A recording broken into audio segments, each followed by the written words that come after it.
Tato anatin'ny fotoana naharitratra herinandro teo angamizay tsy haiko alohanao raha nahatsikaritra fa nitoetry ny andro teto amintsika dia nahazo vahana kely ny atsika indrindra ho antsika teto amin'ny fatry ny afovoantany izay ihany koa ny entin'ny arabanantsika rehetra any atokantrano any manaraka tsy tapaka ny mety ho toetry ny andro asainay ampanajany ianao anjoanay hatramin'ny farany ny sara avy amin'ny zanabolana avy hatrany ary no indro hoentina aminao amin'ny ankapobeny aloha dia alizay no mandrafitra ny toetry ny andro eto Madagasikara ho antsika mipetraka aty amin'ny fatra analanjorofo aty dia ilazana isika fa ho betsabetsaka ny rotsakorana ato anatin'ny 3 andro avy ka dia mila miomana zany tsika amin'ny mety ho fiakaran'ny rano tampoka na mety ho fiotsahan'ny tany ho antsika mampiasa ny ranomasina eto anelanelan'ny taolanara ka hatraty Toliara aty dia iangaviana ihany koa mba hitandrina tsara satria misy ny rivotra mahery izay mety arahana onja vaventy amin'ny ankapobeny ny toetrandro eto amintsika dia saika mandrahona ny andro na mety arahana herika indrindra ho antsika any amin'ny manodidina ny Anjozorobe sy Ambatolampy iny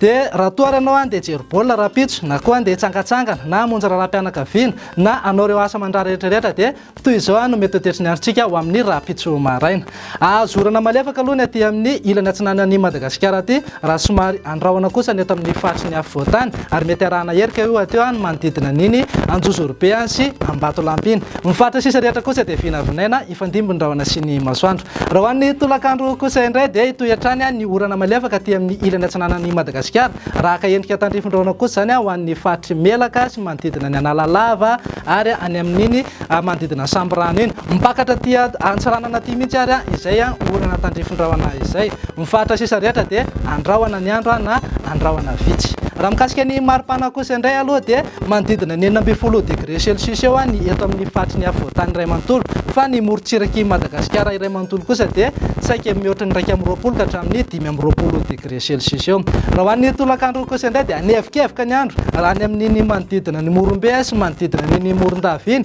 izay mahatratratra any amin'ny 530 degré celsius mihitsy fa ny eto amin'ny fatry ny afovoantany Antananarivo ohatra 520 degré celsius Atsirabe 20 ary any amin'ny fatry Fianarantsoa 420 degré celsius morontsiraka rehetra dia saika mihoatra ny 720 ka hatramin'ny 430 degré celsius eo avokoa raha toa ary ianao ivoaka ireo firenendehibe ivelan'ny Madagasikara dia toy izao ny mety ho tetry ny andro raha amin'ny ankapobeny aloha dia saika azo orana avokoa ireo firenendehibe na ireo nosy kely ivelan'ny Madagasikara fa an'ny Paris Milan ihany no ibalika be ingabe masoandro dia izay indray aloha no azona tolotra tamin'ity an'ity mandra-piaonao amin'ny ankizy ao fa ny lehibe efa ny ao izy ilay mpanentana fandaharana ao amin'ny radio anankiray izay dia mametraka ny veloma mandra-pitafa ao manaraka indray tompoko lasy sy tompoko vavy izay avy aty amin'ny mety eo Madagasikara kosa dia mirary farany herinandro sambatra ho anao veloma tompoko